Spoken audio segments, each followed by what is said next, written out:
Number 4 is all about successful business owners that understand the importance of understanding the root of fear so that they can eliminate it before it impacts their attitude. Successful business owners have an abundance-oriented attitude and believe there is more than enough for everyone. Let me just pause here for a moment and let's reflect on this image. On this image, we are taking a look at an abundance of crops.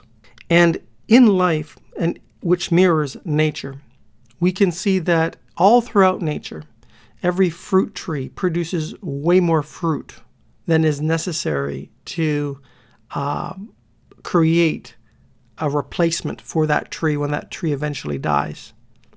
In much the same way that we find this in nature, we must realize that in our life, there are opportunities that surround us everywhere we go. There is opportunity that is present when we see challenges in the economy, because there is always a need and a desire that can be filled. And if you can provide a solution that fills those needs, those desires, and you are the best in the marketplace in doing so, you will be able to follow the law of compensation and be directly and proportionally compensated for your value add. So the important step to realize here is that there is an abundance. If you happen to be in a highly competitive market, you might say to me, "Oh, Ray, you don't quite understand my situation. My business is different." I want to encourage you and challenge you to rethink the way you think about your business and realize that you should be serving a market and not be building a business around a product. Build a business around a market, around a customer segment. And as you do so, you will realize that there is an abundance of products and services that you can sell to that market and help make successful. And in turn, they will make your lifestyle successful. Let's take a look at the opposite view that I want you to stand clear of. Unsuccessful business owners never get to the root of their fears, and correspondingly, their attitude is impacted. Unsuccessful business owners have a scarcity-oriented attitude and believe the pie is only so big, and if they're going to prosper, somebody else must suffer. So the big point that I'm making here is the difference between realizing that there is an abundance of opportunity that exists if you are focused on serving a market and building a company around a market in terms of products and services that you bundle together to form solutions, as opposed to building a company around a product and then competing feature for feature, price for price with all the other companies in the marketplace and coming from a scarcity-oriented perspective. Let's take a look at some of the specific action items that you can take to move forward in this area. Number 1, write down a list of what you are most fearful from. Consider that from a business perspective. Write down a list.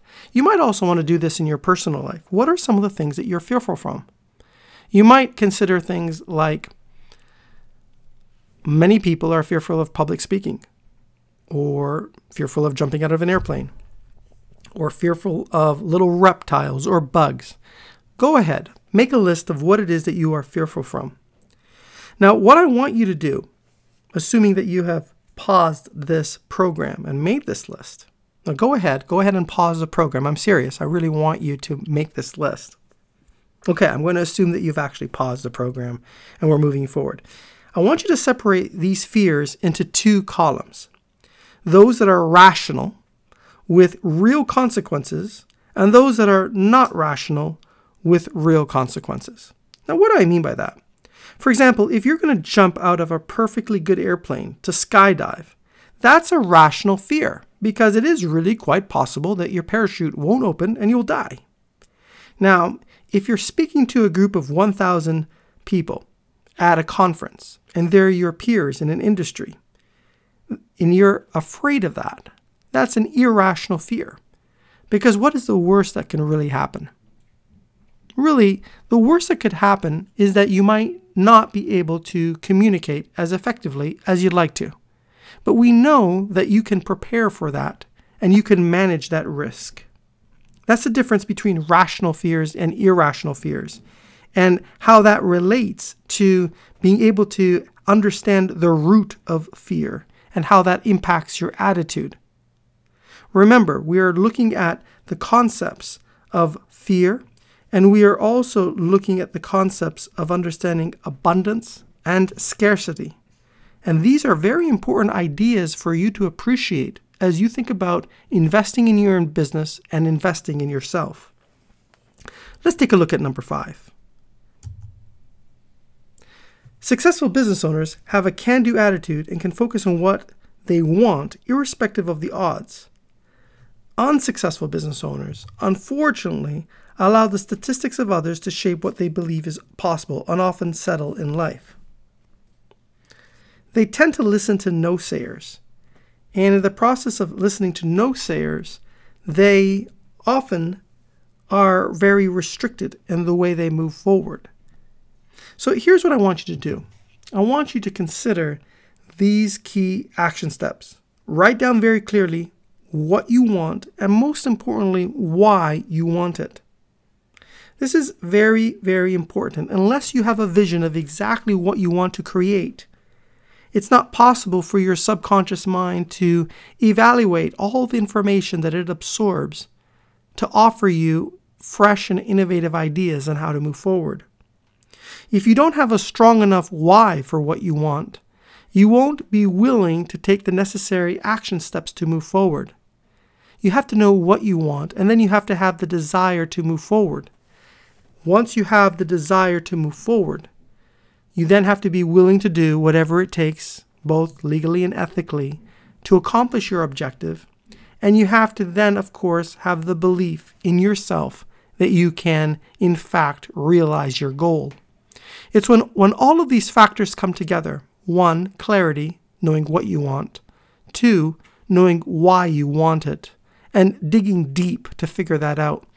I know you've probably heard this concept before, but I really want to encourage you to dig deep. Ask yourself why you want it, and then ask yourself again, why is that important? Go ahead, ask yourself again. Do this 3 or 4 times, and you will get to the root of why what it is that you're looking at is important. Then you need to check your desire. Do you have strong enough desire to realize your objectives, to meet your why? Then do you have strong enough will to do what is uncomfortable? Do what you don't really feel like doing to accomplish your goal, and have the discipline to move forward. And once you've done all of this, it really comes down to, do you have the belief in yourself, the faith in yourself that you are doing what you need to do to move forward, and that you will realize your vision? This is the key steps that I'm giving to you to uncover a strategy to move yourself forward and accomplish what it is that you want in a very volitional and calculated manner.